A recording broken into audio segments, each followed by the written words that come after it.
اليوم إذا طلعت ثورة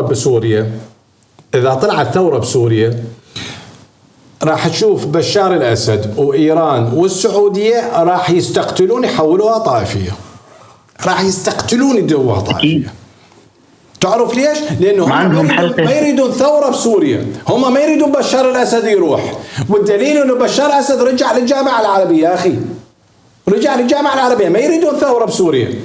اليوم إيران كل ثورة تصير بالمنطقة العربية يحولوها طائفية. هي هذا النقطة اللي لازم يعرفوها الشعب السوري. اليوم إذا أرادوا يطلعون المتظاهرين أي واحد يصيح شيعة يقتلوه، وأي واحد يصيح سنة لازم يقتلوه، يتخلصون من عندهم. لأنه أقسم بالله العظيم هم يريدوها طائفية، السعودية تريدها طائفية، قطر تريدها طائفية، إيران تريدها طائفية، ما يريدون ثورة حقيقية، ما يريدوها.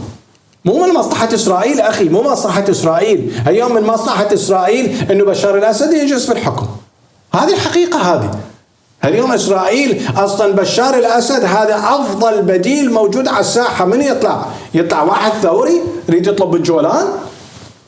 مستحيل يريدون هذا الشيء.